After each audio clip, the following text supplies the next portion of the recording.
Саламатсыңарбы, урматтуу көрүүчүлөр. Менин атым Жолдошев Төлөнбай. Мен өзүм жогорку кеңеште отун энергетика комплексинде консультант болуп иштейм. Мындан тышкары мен өзүм кесибим юрист болсо дагы мен чыгармачылыгында алектенемин. Мен өзүм юриспруденция боюнча 15 китептин автору боломун. Кылмыш жаза укугу боюнча кодекске комментарий, жарандык укук, эл аралык укук, үй бүлөлүк укук деп ошого мен 15ден ашык китептердин автору болом. Мына 23 жылдан бери ушундай китептерди чыгарып, өзүбүздүн жаш юристтерди, студенттерди даярдаганга салымымды кошуп келем. Эми болсо мен мына 5 жыл мурда биздин Залкар чыгармабыз Манас эпосу боюнча роман жаза баштаган элем. Эмне себептен мен ошону жаздым?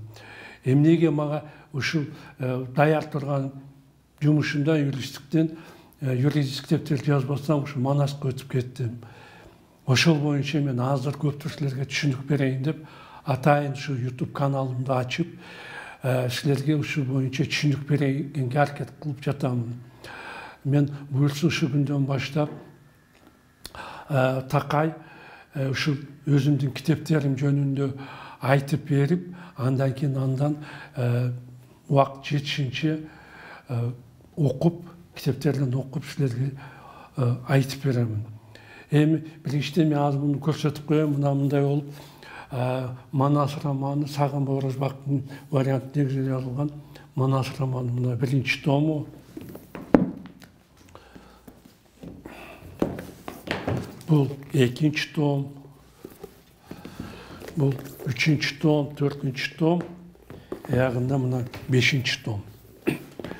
Мен буларды эмне себептен жаздым? Ошо боюнча азыр көптөр айтып берсем, мына өзүңөр көрүп жатасыңар. Сайыс талкалангандан бери биз мына эгемендүү мамлекет болдук. Мурдагы коммунисттик идеал, коммунисттик идея жок болуп кеткенден кийин эми өзүбүздүк идеологиянын баштайбыз деп, мына биздин ошо кездеги бийликтерибиз Манастын 7 усуяты деп ушуну идеология кылганга аракет кылдык. Аракет кылбай эле жакшы аракеттер көрүнүп жатат. Мына өзүңөр көрүп жатасыңар.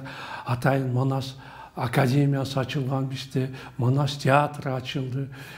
Биздин азамат чыгаандарыбыздын, бийлик башчыларынын аракеттеринин аркасында биздин Манас эпосу ЮНЕСКОнун бүткүл дүйнөлүк тизмесине дагы материалдык эмес баалыктардын тизмесине кирип, биздин баарыбызды кубанычка бөлөдү.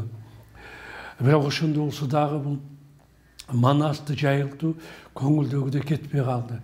Себеби бул Манас эпосубуз аябай эле чоң, көлөмдүү болгондо ыр түрүндө жазылган чыгарма болгондуктан муну окуш, муну түшүнүш, андан дагы муну башка элдерге тилине которуп, башка элдердин жайылтыш өтө эле кыйын болуп жатат. Себеби өзүңөр билесиңер, бул Манас эпосубуз дүйнөдөгү эң чоң чыгарма. Анын 500 миңден ашык ырсаптар турат. Ошол себептен муну ыр түрүндө ушундай кереметтүү жазылган чыгарманы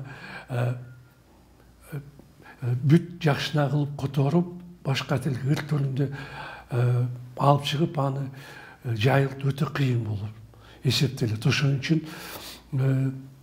мен бул көбүнчө китеп боюнча, эпос боюнча китеп жазууну чечтим. Дегенде мен муну роман эмес, кинонун сценарист, тасманын сценарист катары тарткан элем, жазган элем. Андан кийин ошону мен кино болуп тартканга, кыргыз фильмге барсам, ал жерде акча каражаты жетишсиз болуп калгандыгынан бир аз күзө турганга туура келди. Ошондо мага ошол жерде иштеген кыргыз фильмдин башкы редактору Раматылык Талип Ибраимов агайым айтты: балам, деди, сен эми өзүңдүн чымының бар экен, ушул мүмкүнчүлүгүң болсо эли журтуңа кызмат кылып, ушул сценарийиңди, мына 100 барактуу сценарий болуптур деди. Ушуну сен азыр роман кылып жазып туруп эле элге журтка тартуулабайсыңбы? Себеби муну азыр, деди, биздин балдарыбыз китеп окуганда качып жатышат.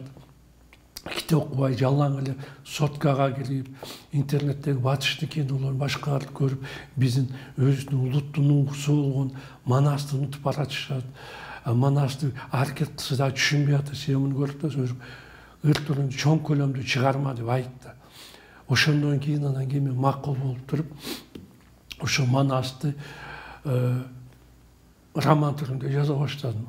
Бул адегенде мен бул ишти 16-жылы баштаган болсом, мен чынын айтсам, муну 1 жыл бою кантип жазышымды билбестен аябай башым болду. Себеби муну өзүңөр окугандар билсе керек, эпосубуз бир аз чаржайып жазылган. Анда кайсы каарманды сөз кайдан башталып, кайда бүтүп жатат, кайсы окуя кайсы жерден башталып, кайдан бүтүп атат. Бул жөнүндө мындай так дароо бир окуган киши муну билиши, аныктап алышы өтө кыйын. Ал жаш балдар үчүн эмес, чоң кишилер үчүн дагы бир топ түйшүк жаратат. Ошондуктан мен муну адегенде 3-4 жыл окуп алып туруп, андан кийин гана план түзүп, ар бир каармандын сөздөрүн, анын айткан сөздөрүн, анын кыймыл аракеттерин, окуян кайда болгон бүт баарын өзүнчө схема, план түзүп алып, таблица түзүп алып, ошондон кийин жаздым.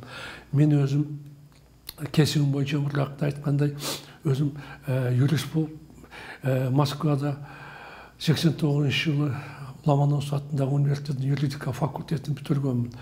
Андан кийин 7 жыл прокуратурада иштегем. Ошондо биз прокуратурада иштегенде, кылмыш иштерди тергегенде, биз ар бир кылмыш боюнча атайын таблица түзүп алат элек.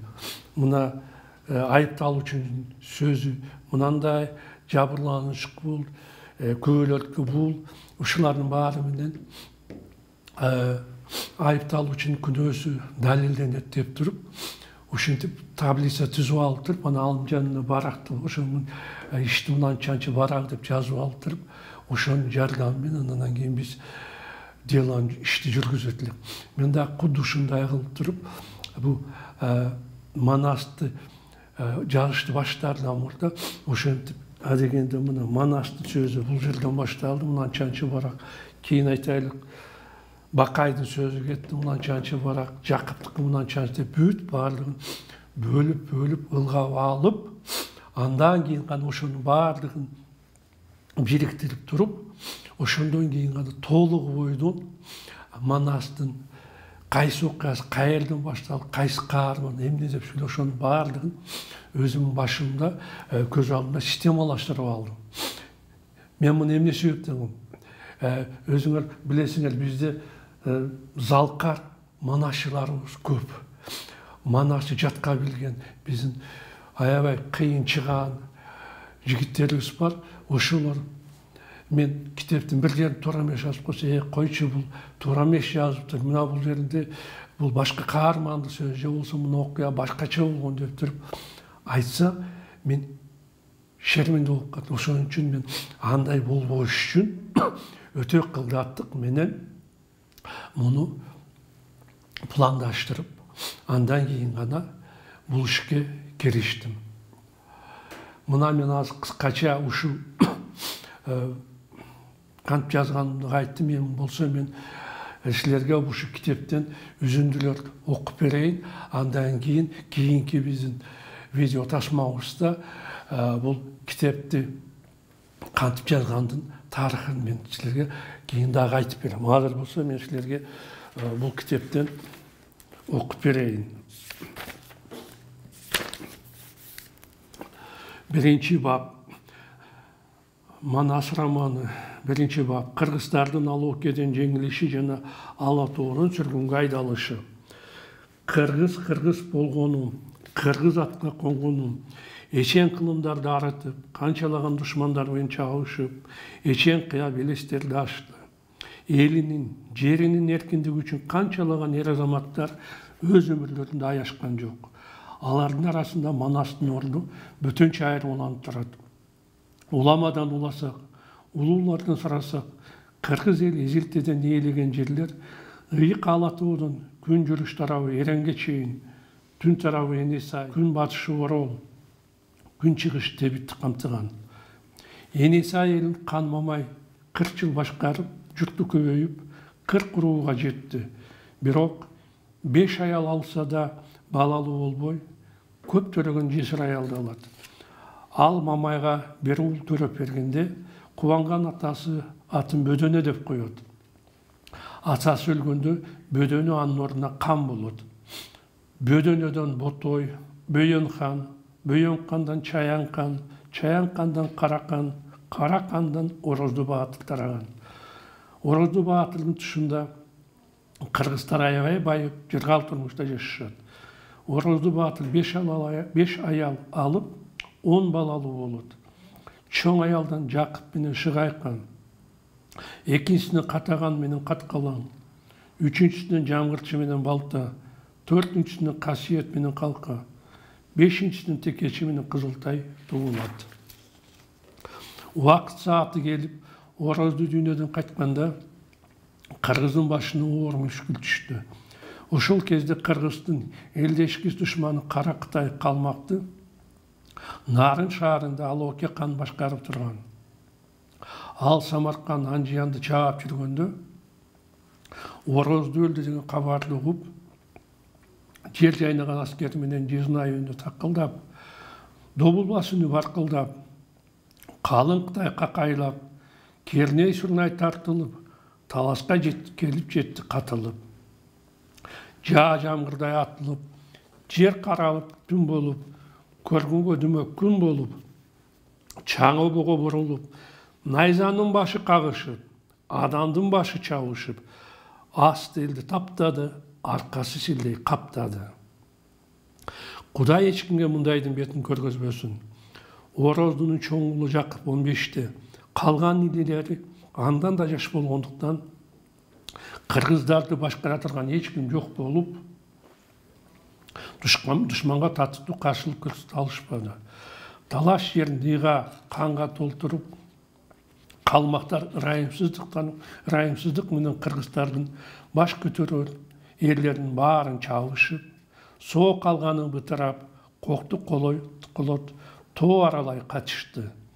Айылдарда бели бүкчүйгөн чал кемпир, жерден боорун көтөрө элек жаш балдар калып, үй мүлкү таланып, тагдырынан алган кыргыздар өңгөчүн тарта боздоду, душмандан аябай кордолду. Сулуу кыз келиндер чыңырган бойдон кетти олжого, чамасы келбеди эч кимдин аларды коргоого. Орозду Баатыр өлбөгөндө ушунча корду көрбөйт элек деп ыйлаган үн талашты кара түтүн каптаган каран түн калды. Толук жеңишке жеткенден кийин душмандар кыргыздарга оор салышып, буттап алтын зер алышты.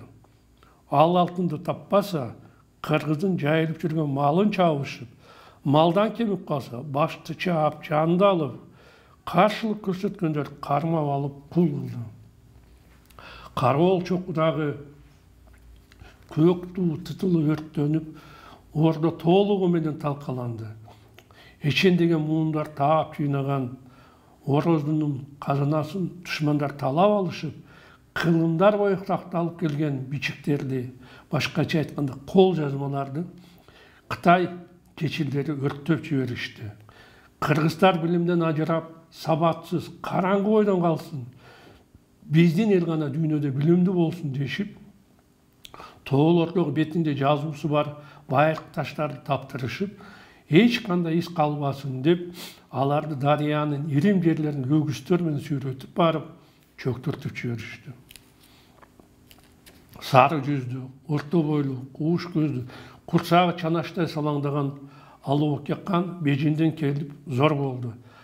Анын азабы ажыдардай толгонду. Алооке келет дегенде ыйлаган балдар соронду. Себеби ачуусuz келсе, каптуу мүшкүл иш кылат, каарына тигенди кара жерде түз кылат, бет алдына барганды бейпай салып жататат, чындап жини кармаса калдайларга сабатат. Каары күчтүү, канаты, букарасын сабатуу Алоокенин түбүнөн бетки адаты. Кыргыздарды жеңип алганына кубанган Алооке Анжияндағы ордосунун бөлмөлөрүнүн биринде эс алып жатты. Ушул мезгилдеги кара чапанчан, көк өтүкчөн, башына учтуу көк калпак кийген узун бойлуу, арык чырай, сары жүздүү раңкүлүк кечил келди. Чакырган экенсиз, ханым, деп Алоокеге жүгүндү ал. Чакырдым, кечил. Сүрдүү кара раңкүлүккө Алооке. Кандай жаңылыктар бар? Жеңилген кыргыздар биз жөнүндө эмне деп жатышат? Баары тынч, ханым, жагалдана жооп берди раңкүлүк. Жеңилип калгандан кийин кыргыздардын деми ичине түшүп, баш көтөрө албай калышты. Ооба, дал ошондой болду. Керкей Алооке. Бул кызы талак буруттар Орозду хандын тушунда аябай кутурушуп, өлө байышып чардашты. Жерге сыйбай мал толду. Кыргыздын тукуму өсүп көбөйүп, 90 000 үйлүү эли болду. Байлыгы артып баарыдан телегей тың болду.